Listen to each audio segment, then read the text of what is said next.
butuh konsistensi, butuh keberlanjutan.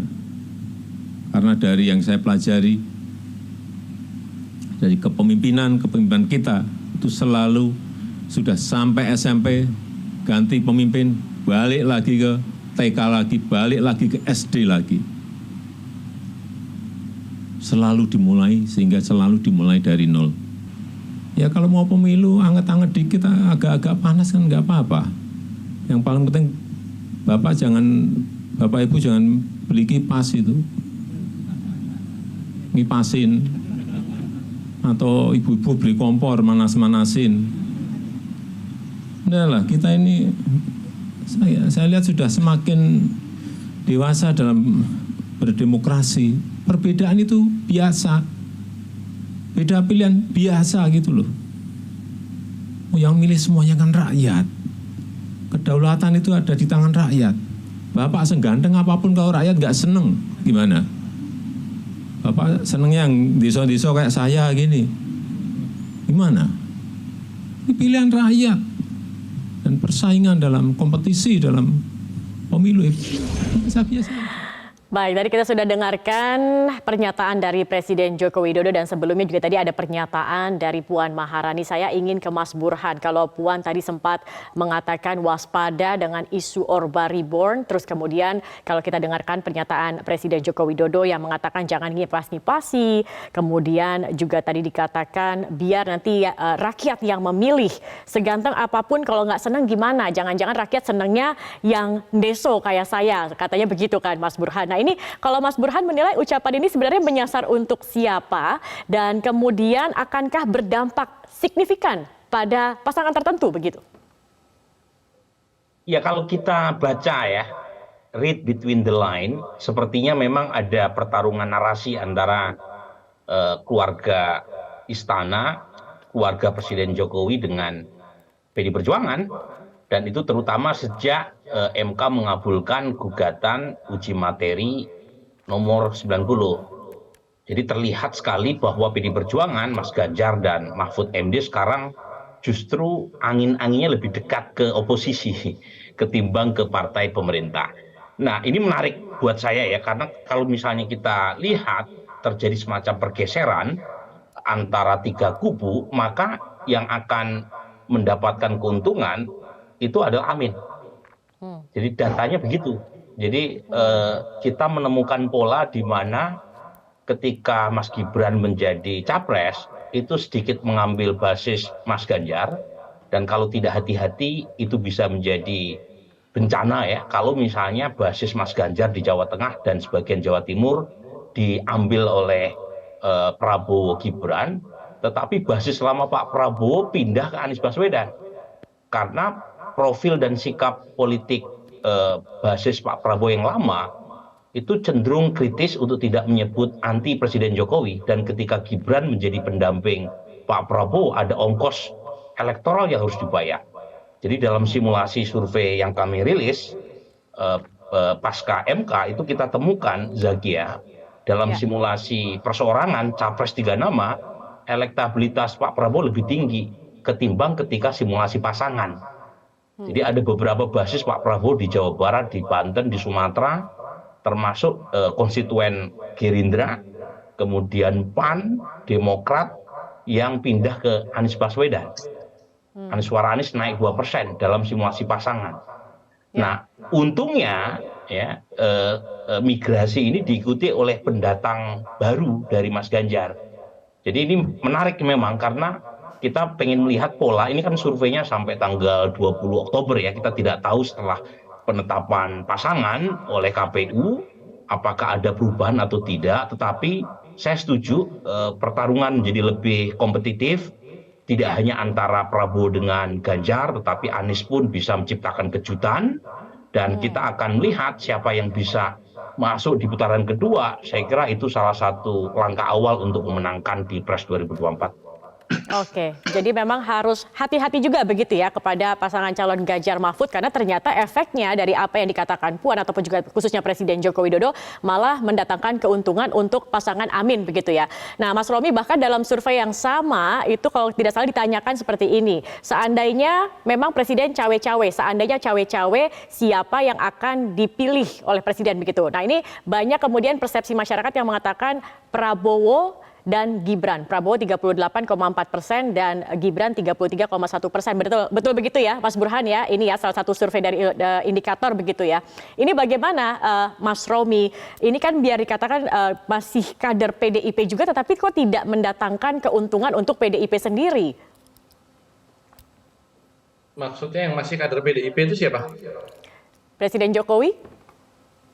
Oh, Presiden Jokowi. Iya dong, masyarakat kan akan lebih mudah melihat Gibran sebagai anaknya Pak Jokowi atau Pak Jokowi sebagai ayahnya Gibran dibanding dengan Pak Jokowi sebagai kader PDIP. Karena wajah PDIP-nya Pak Jokowi kan nggak kelihatan, tapi kalau wajah Gibran kan mirip dengan Pak Jokowi. Jadi sesederhana itu saja sebenarnya. Dan tanda-tanda kehadiran Pak Jokowi dan kebersamaannya dengan Gibran itu kan jauh lebih sering intensitasnya ketimbang bersama dengan PDIP. Sehingga wajar kalau kemudian masyarakat menilai bahwa Pak Jokowi akan ke Gibran. Itulah kenapa di dalam beberapa kesempatan saya katakan pertarungan 2024 adalah Jokowi versus Jokowi dalam konteks bahwa Jokowi sebagai kader PDI Perjuangan lawan Jokowi sebagai bapaknya Gibran.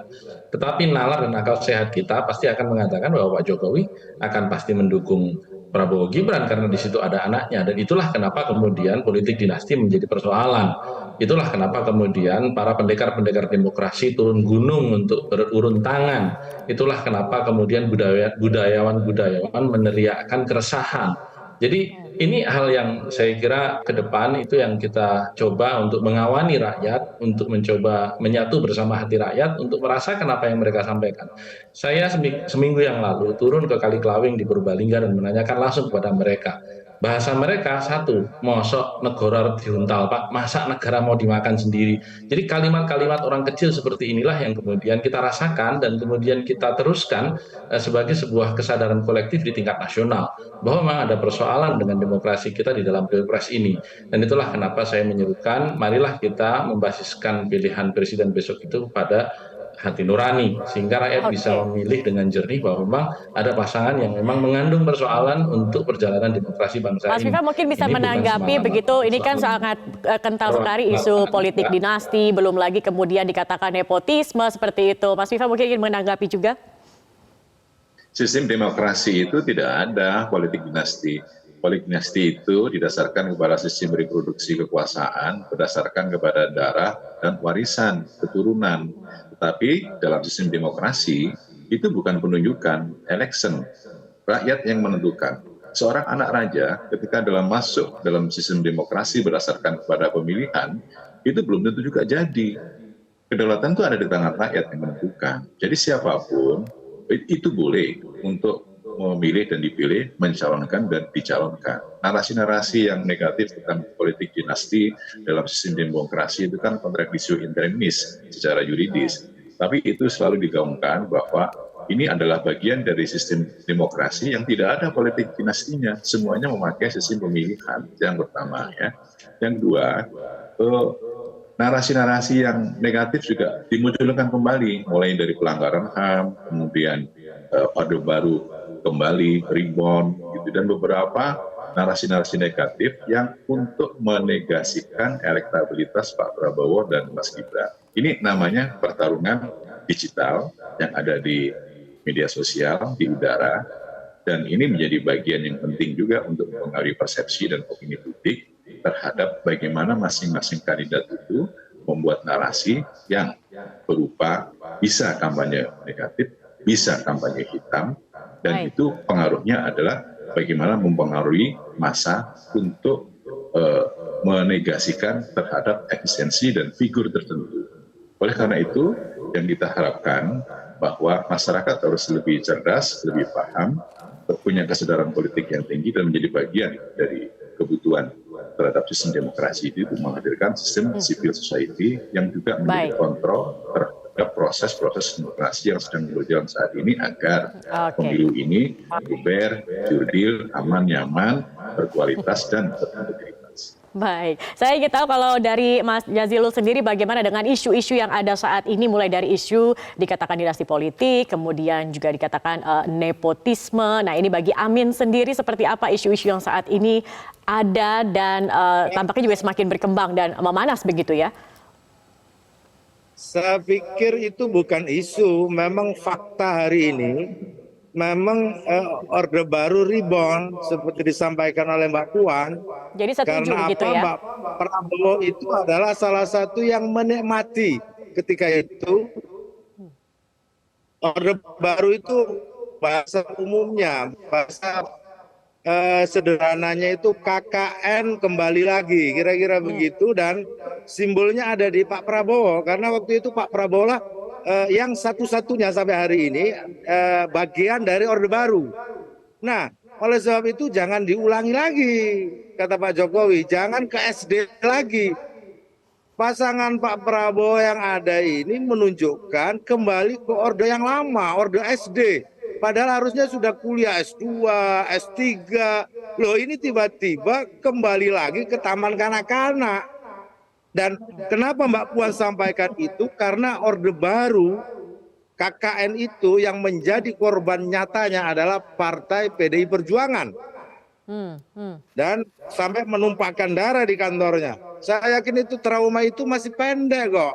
Dan itu Indonesia harus diingatkan. Itu alarm menurut saya, apa disampaikan oleh Mbak Puan itu alarm di mana KKN muncul lagi dan sekarang bersimbiosis dengan kekuatan yang sesungguhnya dilahirkan oleh Mbak Puan juga,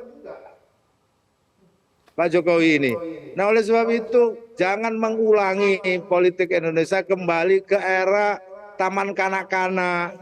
Menurut saya saatnya kita sadar, makanya kita menyampaikan konsep perubahan, narasi perubahan untuk naik kelas, untuk naik tingkat, magister lah minimal, meskipun belum doktoral. Jangan Mbak Viva diajak lagi kita sekolah di taman kanak-kanak. Dan Pak Prabowo itu simbol Orde Baru loh, jangan dilupakan. Prabowo apapun simbol Orde Baru.